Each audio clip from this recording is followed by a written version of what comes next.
박근혜 전 대통령에 대한 이 재판이 시작된 지 3개월이 벌써 넘었는데요. 지금까지 이 법정 안에서 쫓겨난 사람이 벌써 16명이라고요. 네, 그렇습니다. 뭐 이렇게 보면은 하루에 한 달 뭐 이렇게 이 4명, 5명씩 이렇게 이 쫓겨난 사람들이 퇴정 명령을 받은 이 재판부로부터 최종 명령을 받은 이 방청객들이 굉장히 많은데요. 네. 실질적으로 여러 가지 케이스들이 나오고 있습니다. 뭐 박 전 대통령의 딸이다라고 이렇게 법정에서 외친 황당형이라고 저희 이름을 붙여봤고요. 예, 방청객도 있었고요. 또 충성형이라고 해가지고 이 경례를 하는 남성 방청객도 있었어요. 네. 박 전 대통령에. 예. 그리고 이제 사실은 뭐 법정에서 있을 수는 없는 일인데 휴대전화 벨소리가 울리거나 큰 소리로 뭐 얘기를 한다거나 이런 부분에 있어서 제대로 법정에 있는 예절을 지키지 않는 부분이 있었기 때문에 퇴정된 사람만 16명에 이르고 있고요. 예. 또 얼마 전에는 사실상 이게 법정 소란이 되게 되면 이게 감치나 과태료가 부과가 되거든요. 네. 실제로 박 전 대통령 같은 경우에는 과태료 부과가 얼마 전까지도 없었는데 지난 10일 같은 경우에 방청객이 소란을 피우자 못 참은 재판부가 50만 원 과태료 처벌을 내리기도 했습니다. 네. 그러니까 법정 안에서는 네. 그 방청객도 휴대전화를 갖고 들어가는 건 괜찮은데 소리가 울린다거나 녹음을 한다거나 이런 건 안 되는 거죠. 법정 내에서 녹음, 녹화는 재판장의 허락이 있는 경우에만 가능합니다. 그러니까 그거는 명백히 금지되어 있고요. 그리고 재판을 시작하기 전에 법정 경위가 안내를 하거든요. 이제 재판 시작하니까 벨소리를 이제 무음으로 하거나 아니면 핸드폰을 꺼달라라고 예. 얘기를 하거든요. 그러니까 원하는 재판 진행을 위해서 당연히 그것은 따라야 되는 겁니다. 네. 뭐 지금 박근혜 전 대통령 재판과 관련해서 법정 소란 행위에 대해서 이야기를 하고 있습니다만 이게 사실은 어제 오늘의 얘기가 아니고 다른 재판에서 다 비일비재한 거예요. 특히 뭐 과거에 간첩단 사건이나 국가보안법 위반 사건과 관련해서는 법정 소란 행위가 왕왕 있었거든요. 근데 그때마다 재판부에서 뭐 30일까지 감치를 할 수가 있습니다. 법정에서 소란을 피우면. 근데 그런 감치나 과태료 명령이 조금 소극적으로 행해진 성향이 있는데 이번에 박근혜 전 대통령 재판과 관련해서도 비교적 최근에 이제 과태료가 나오고 그 전까지는 그냥 퇴정을 명하는 정도에서 끝났던 것으로 보입니다. 네, 이 법정 안에서 대성 통곡을 하는 사람도 있었다는데요. 과거 삼성동 자택 앞에서도 비슷한 행동을 한 지지자가 있었습니다. 당시 모습 보고 오시겠습니다. 죄송해요. 용서하시옵소서. 원통에서 제가 4일로 굶었습니다. 밥을 안 먹고 굶었습니다, 제가. 됐습니다. 찍어주세요. 선생님, 일어나보세요.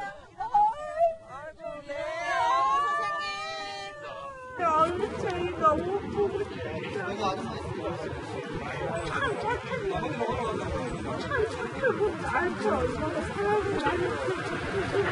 나 마음이 아파 죽겠어. 네, 자택에 이어서 이 재판정에도 열심히 나오고 있는 이런 지지자들 어떤 마음인지 궁금한데요. 저희가 그래서 직접 물어봤습니다. 한번 들어보시겠습니다. 대통령을 구속해놓고 말도 안 되는 거 가지고 재판을 하는데 이게 말이 되는 거냐. 살인범도 아니고 엉터리로 말도 안 되는 대통령이 나와가지고 이 모양이고 이게 말이 되는 나라예요, 우리나라가 지금? 말도 안 되는 거를 엮어가지고 뭐 변명이니 이쪽에서는 그렇게 얘기해 말이 안 되지. 대통령께서는 그 살아오신 가정이 정직하고 깨끗하게 살아왔는데 왜 이렇게 조작돼 있나, 뭘 저렇게 잘못했나. 저희들은 이제 그런 거죠. 저희들도 저분들이 저렇게 생각하는 건 뭐 자유입니다만 소란을 피는 행동은 좀 하지 않았으면 좋겠고요. 한 친박 매체에서 호해를 만들어서 뿌렸는데 그 안에 박 전 대통령 이제 업적이다 이러면서 35가지를 나열을 했더라고요.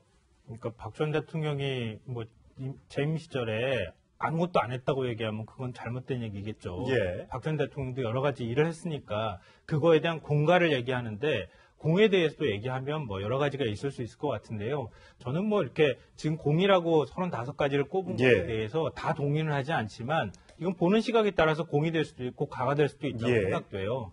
문제는 지금 이제 탄핵 헌법과까지 가는 이런 상황이 된 부분에 대해서 헌법재판소에서 법률적인 부분에 대한 판단을 한 거잖아요. 박 전 대통령이 아무것도 한 게 없습니다. 그래서 탄핵합니다. 이걸 한 게 아니고 그렇죠. 박 전 대통령이 헌정 질서를 수호할 의지가 전혀 없습니다. 이 부분이 제일 크게 작용했던 거잖아요. 그러니까 대통령으로서 헌정 질서를 수호해야 될 상징적인 인물인데 헌법에 해당하는 부분들, 그러니까 헌법을 위반한 것들에 대해서 판단을 한 것이고, 그리고 이제 헌법과 법률을 이제 위반한 것을 판단한 것이고, 그리고 헌법 절차에 따라서, 헌법과 법률 절차에 따라서 박 전 대통령에게 뭐 예를 들면 조사를 하라고 한다거나, 아니면은 뭐 청와대를 압수수색한다거나 이런 절차들까지도 무시했기 때문에 이거는 헌정 질서를 도저히 수호한다고 보기 어렵다 이렇게 판단을 내린 거거든요. 네. 그러니까 저분들이 저렇게 뭐 일부 공가에 대해서 판단하시는 것까지 뭐 비난할 이유는 없다고 생각하는데요. 네. 다만 그렇다고 해가지고 헌법재판소에서 판단한 것까지 이건 없는 일입니다 이렇게 얘기하면 안 되겠죠. 예. 네.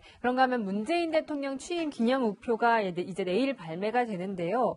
그런데 이 박근혜 전 대통령의 이 예전에 발행했던 우표 가격이 굉장히 비싸다고 해요. 20만 원 가까이 된다면서요. 네, 저도 뭐 어렸을 때 우표 수집을 좀 한 경험이 있는데 네. 박근혜 전 대통령의 우표 값이 이제 18대 이 여성 대통령으로 좀 취임을 하면서 18대 대통령 취임식 기념 우표가 이 표시액이 270원이거든요. 예, 270원 네. 나와 있네요. 예, 화면에 나오는 것처럼 네. 그런데 이 시장에서 한 장당 최고 2,200원까지 하고 있다. 한 개, 작은 네, 거 한 개가 작은 거 한 개 가격이 2,200원이니까 네. 한 10배 정도 예. 또 가격이 올랐다고 보시면 될 것 같고요. 또 이렇게 더 비싼 거는 이 전체 우표첩이라는 게 있는데 이게 가격이 취임 초에는 한 5만 원 정도였어요. 예. 네. 근데 지금 이 수집가들 사이에서 20만 원을 호가하고 있다고 네. 합니다. 이런 부분을 봤을 때 이 전체 이제 어떻게 보면 최초의 여성 대통령 또 다른 의미에서 최초의 탄핵 대통령이라는 측면에서 네. 이 수집가들 사이에서 좀 귀한 우표로 이렇게 인기를 얻고 있는 것을 파악합니다. 예, 조금 씁쓸하네요. 탄핵된 대통령이라서 우표값이 이렇게 많이 올라갔다는 것이 참 역사에 좀 아이러니가 되는 것 같습니다. 문재인 대통령 기념 우표는 내일 우체국 등에서 현장 판매를 한다고 합니다. 5년 후에 얼마 갈까요? 문재인 대통령. 알 수가 없죠, 뭐. 지금 시계나, 그러니까 이제 앞으로 취임한 지 얼마 안 됐기 때문에 5년간 정치를 얼마나 잘했느냐에 네. 따라서 그 값이 매겨지지 그러게요. 않겠죠. 그 가격 보면 나중에 한 5년이나 10년 후에 보면 알겠죠. 예, 5년 뒤에 꼭 나와서 평가를 좀 해주시기 바라겠습니다.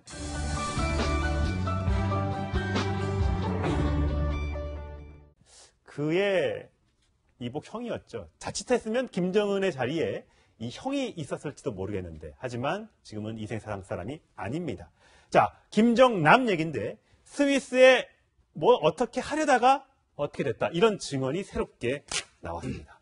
스위스에 망명을 할 뻔했다. 이런 증언이 외신을 통해서 전해졌다고요. 네, 그렇습니다. BBC, 영국 공영방송이죠. BBC에서 다큐멘터리를 방송했는데 그 다큐멘터리에 이제 김정남과 함께 이 스위스에서 유학했던 국제학교를 함께 다녔던 친구들이 이제 증언한 내용이 나온 거예요. 그러니까 지금 피살되기 한 사흘 전까지도 이 서로 연락을 주고받았고 스위스에서 살고 싶다 이렇게 의사를 표명했다는 거죠. 네. 그러니까 김정남 입장에서는 굉장히 폐쇄적인 북한에서 살다가 이제 1980년대 초반 이제 모스크바로 유학을 갔다가 그리고 이제 스위스에서 학교를 이제 다녔거든요. 한 2년 정도. 그 시절이 아마 굉장히 좋았던 기억으로 남았을 것 같고요. 당시 나이에 대한 추정은 조금씩 좀 차이가 있는 것 같아요. 근데 그 당시 나이를 대략 보면 한 10대 초반 정도 나이거든요.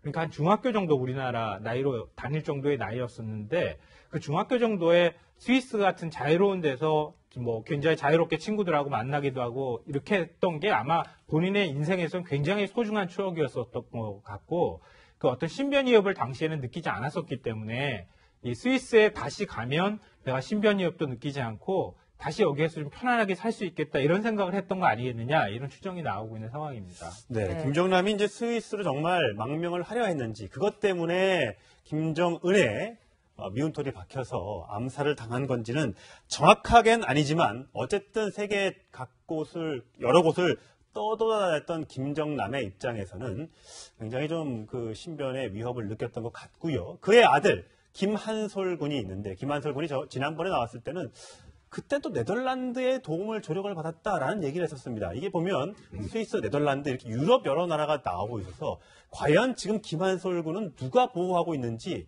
어떻게 된 상태인지 굉장히 궁금합니다. 당시의 영상을 한번 보시겠습니다. Hi, my name's Kim Han-sol from North Korea, part of the Kim family. Here's my passport. My father has been killed a few days ago. I'm currently with my mother and my sister, and we're very grateful to. And we hope this gets better soon. Yeah. 네, 저렇게 조력을 받아서 지금 안전한 곳에 있기를 희망하고 있는데 잘 어떻게 될지는 모르겠습니다. 어쨌든 사실 김정은은 저렇게 형을 죽이는 어떻게 보면 살인마잖아요. 그렇죠. 이 살인마와 지금 어떻게 보면 우리가 지금 대화를 제의하고 있고 어떻게든 관계 개선을 하려고 하는데 저거 보면 이게 대화할 대상이 되나 하는 생각도 좀 들기도 해요.